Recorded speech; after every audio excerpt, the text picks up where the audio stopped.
श्री दुर्गा सप्तशती हिंदू धर्म का सर्वमान्य ग्रंथ है।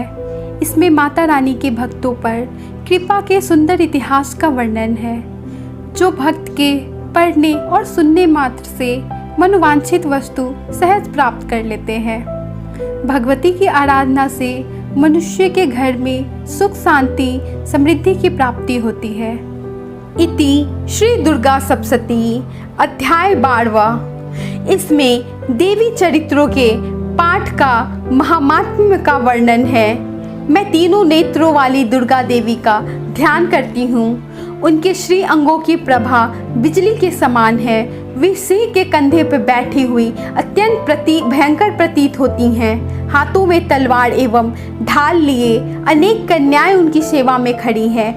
वे अपने हाथों में चक्र, गदा, तलवार, ढाल, बाण, धनुष, पाश और तर्जनी मुर्दा धारण किए हुए हैं। उनका स्वरूप अग्निमय है तथा वे माथे पर चंद्रमा का मुकुट धारण करती हैं। देवी बोली, देवताओं, जो एकाग्रचित होकर प्रतिदिन इन स्तुतियों से मेरा स्तवन करेगा, उनकी सारी बाधा मैं निश्चय ही दूर करूंगी। जो मधुकैटभ का नाश, महिषासुर का वध तथा शुंभ निशुंभ के संहार का प्रसंग का पाठ करेगा तथा अष्टमी, चतुर्दशी और नवमी को भी जो एकाग्रचित होकर भक्तिपूर्वक मेरे उत्तम महात्म्य का श्रवण करेंगे, उन्हें कोई पाप नहीं छू सकेगा। उन पर पाप जनित आपत्तियां भी नहीं आएंगी। उनके घर में कभी दरिद्रता नहीं होगी। प्रेमी जनों को विछोह का कष्ट उन्हें नहीं भोगना पड़ेगा। इतना ही नहीं, उन्हें शत्रु से, लुटेरों से, राजा से, शस्त्र से, अग्नि से, जल की राशि से भी कभी भय नहीं होगा। इसलिए सबको एकाग्रचित होकर भक्ति पूर्वक मेरे इस महात्म्य को सदा सुनना और पढ़ना चाहिए। यह परम कल्याण कारक है। मेरे महात्म्य में महामारी जनित समस्त उपद्रव तथा आध्यात्मिक आदि तीनों प्रकार के उत्पातों को शांत करने वाला है। मेरे जिस मंदिर में प्रतिदिन विधि पूर्वक मेरे इस महात्म्य का पाठ किया जाता है, उस स्थान को मैं कभी नहीं छोड़ती। वहाँ सदा ही मेरा सानिध्य बना रहता है। बलिदान, पूजा, होम तथा महोत्सव के अवसरों पर मेरे इस चरित्र का पूरा पाठ एवं श्रवण करना चाहिए। ऐसा करने पर मनुष्य विधि को जानकर या बिना जाने भी मेरे लिए जो बलि, पूजा या होम आदि करेगा, उसे मैं बड़ी प्रसन्नता के साथ ग्रहण करूँगी। सदन तत्काल में जो वार्षिक महापूजा की जाती है, उस अवसर पर मैं इस महात्म्य को भक्ति पूर्वक सुनेगा, वह मनुष्य मेरे प्रसाद से सब बाधाओं से मुक्त तथा धन धान्य से, पुत्र से संपन्न होगा। इसमें तनिक भी संदेह नहीं है। मेरे इस महात्म्य में प्रादुर्भाव की सुंदर कथाएं तथा युद्ध में किए हुए मेरे पराक्रम सुनने से मनुष्य निर्भय हो जाता है।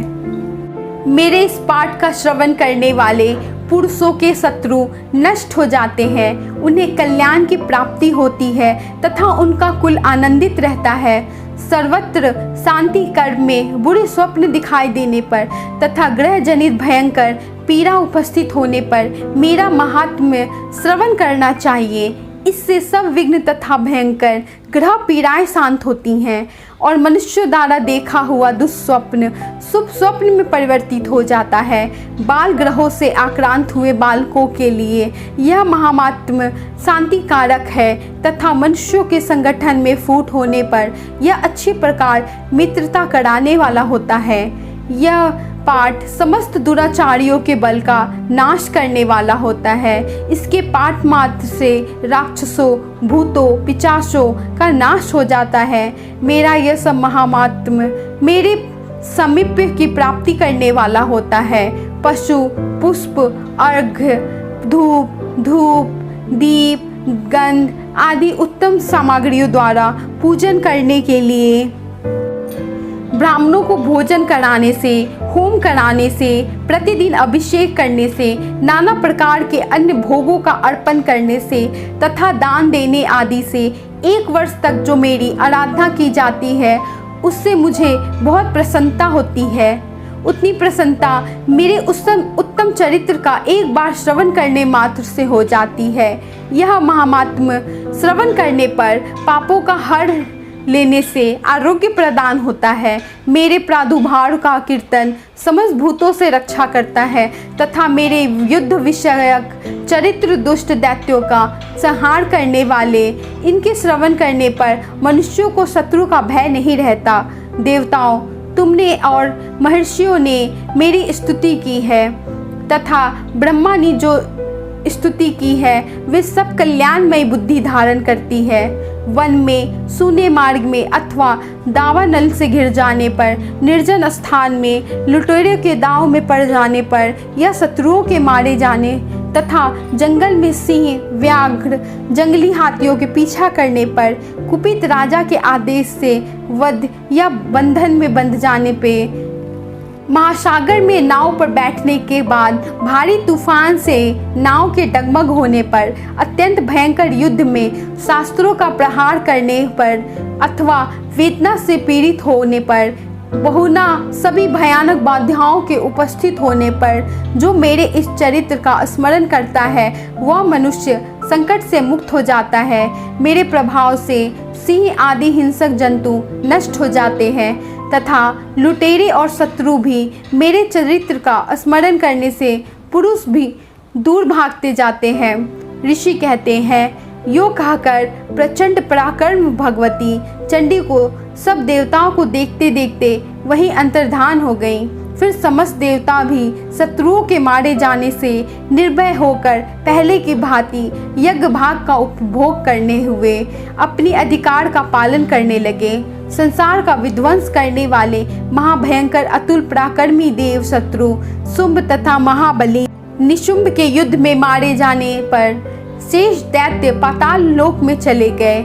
राजन, इस प्रकार भगवती अंबिका देवी नित्य होती हुई भी पुनः पुनः प्रकट होकर जगत की रक्षा करती हैं। वे सब विश्व को मोहित करके जगत को जन्म देती तथा वे ही प्रार्थना करने पर संतुष्ट होकर विज्ञान एवं समृद्धि प्रदान करती हैं। राजन, महाप्रलय के समय महामारी का स्वरूप धारण करने वाली वे महाकाली ही इस समस्त ब्रह्मांड में व्याप्त है।